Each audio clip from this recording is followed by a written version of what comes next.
Assalamualaikum warahmatullahi wabarakatuh. Halo teman-teman, perkenalkan nama saya Rea Somami. Nama saya Umar Yadi. Nama saya Muhammad Geska Faisal. Kami dari kelas 12 IPS 3 mengutip sejarah sebagai ilmu pengetahuan. Sebelum kami mereview film ini, saya sebagai Rea Somami ada pantun nih kawan-kawan. Apa tuh? Ada kertas diberi pelekat. Cakep. Kertasnya kuat, dalamnya hangat. Cakep. Selamat beraktivitas wahai sahabat. Semoga kita diberi semangat. Masuk.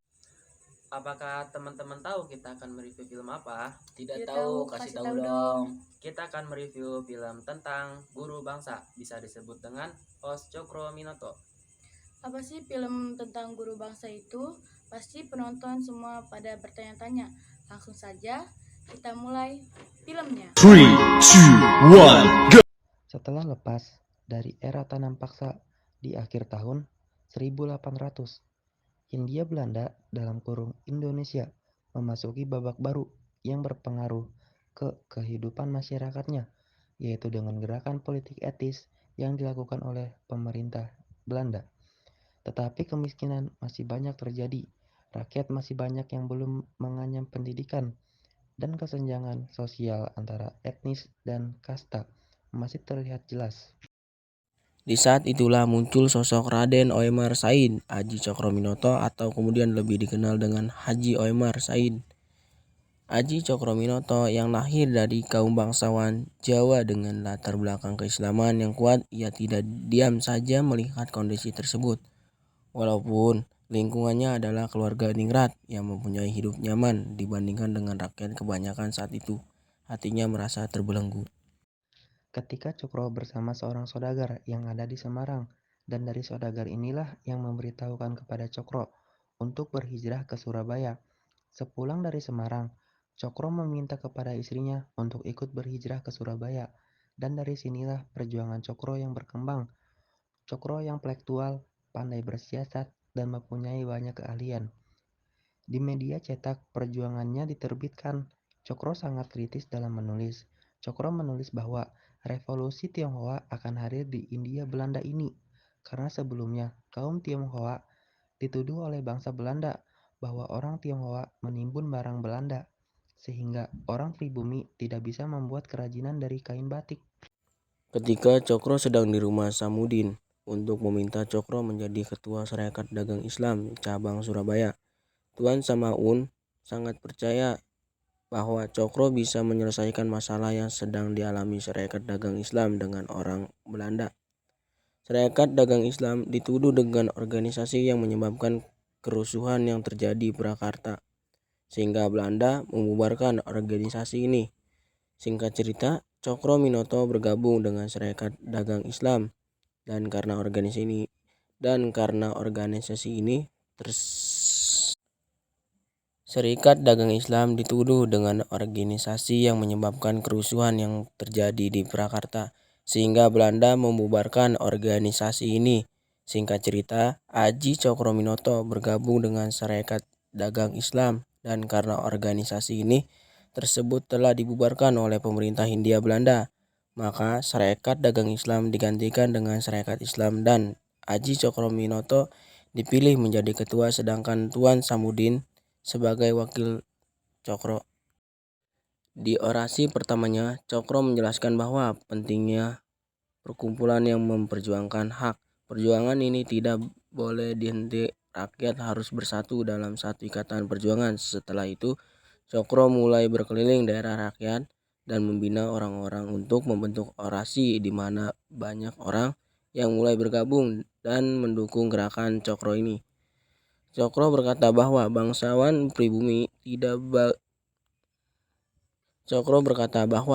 pribumi tidak lagi seperempat manusia tetapi menjadi manusia yang utuh sama derajatnya dengan bangsa Belanda. Cokro juga mempunyai banyak murid, di antara adalah Semaun, Darsono, Murso, dan Kusno. Soekarno di rumah Cokro inilah semua pikiran berkembang dan bebas. Cokro membebaskan murid-muridnya memilih ilmu paham apapun. Namun di sisi lain, kasih Aji Cokroaminoto menimbulkan kerusuhan. Beberapa orang mengatakan bahwa pidato tersebut kini orang-orang pribumi menjadi berani dengan bangsawan. Di tempat lain, Semaun melakukan perlawanan secara radikal dengan kawan-kawan yang meyakini bahwa perlunya revolusi seperti yang dilakukan Rusia, yang dimana rakyat kecil telah berhasil memerintah kaum borjuis. Ketika Cokro pulang, Cokro mempersiapkan konferensi Bandung. Peserta akan hadir sekitar 2 juta orang dan beberapa tokoh Belanda yang hadir. Tokoh nasional seperti Dr. Cipto, Kiai Ahmad Dahlan. Perkembangan Serikat Islam sangat pesat, anggotanya begitu banyak. Namun bukan hanya organisasi Serikat Islam, ada juga organisasi lain seperti organisasi sosialis juga terbentuk di Surabaya. Tahun 1919, kongsi di Bandung diselenggarakan. Isi dari orasi Cokro adalah, tanah ini tidak selayaknya dijajah oleh bangsa Belanda. Tanah ini harus mempunyai pemerintahannya sendiri. Apa yang dilakukan Cokro membuat pemerintah Hindia Belanda khawatir. Mereka mulai bertindak untuk menghambat laju gerak Sarekat Islam yang sangat pesat. Perjuangan Cokro lewat organisasi Sarekat Islam untuk memberikan penyadaran masyarakat dan mengangkat harkat dan martabat secara bersamaan juga terancam oleh perpecahan dari dalam organisasi itu sendiri. Ketika Stella bertanya, yang ternyata anak Hindu, bapaknya Belanda, dan ibunya orang pribumi. Setelah menanyakan kepada Tuan Cokro, dengan siapa dia nantinya, bila negeri ini merdeka, bagaimana nasibnya? Stella takut kalau ia bukan dari bagian dari pribumi, karena dia juga bukan bagian dari Belanda. Stella tahu hal ini saat orang pastor Belanda kemudian membaptisnya. Lalu siapa yang akan melindungi orang-orang seperti Stella?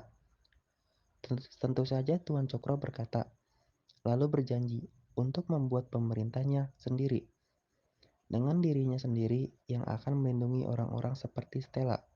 Di sisi lain, Semaun menginginkan sebuah revolusi, sehingga dia juga melakukan kampanye dan mempengaruhi orang-orangnya Cokro Aminoto untuk bergabung dengan gerakannya. Satu persatu ada yang tidak sejalan dengan arah perjuangannya. Cokro Aminoto bertanya kepada Kiai Agus Salim, sampai mana hijrahnya kini? Agus Salim menjawab, hijrahnya kini mungkin sudah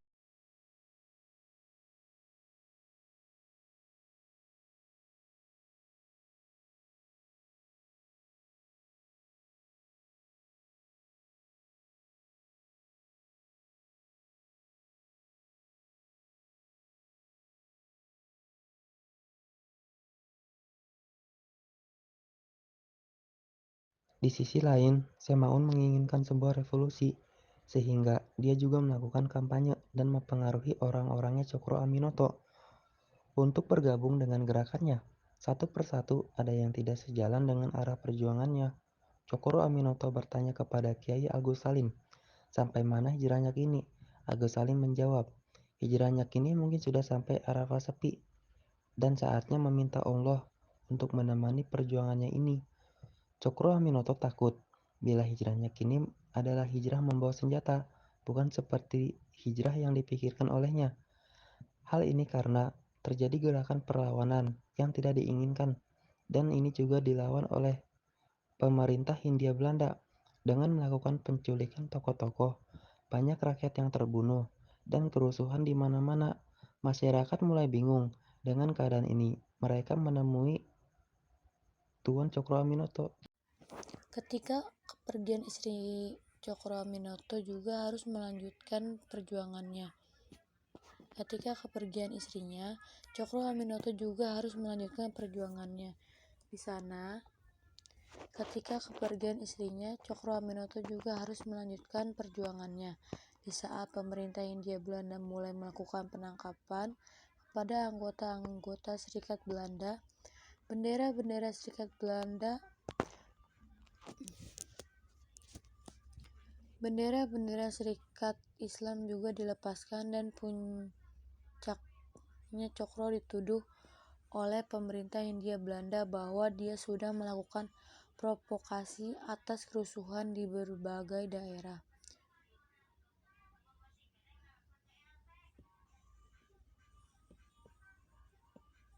Beberapa murid Cokro Aminoto seperti Semaun, Muso, dan Kartosuryo dan keluar dari Serikat Islam untuk mendirikan organisasi baru.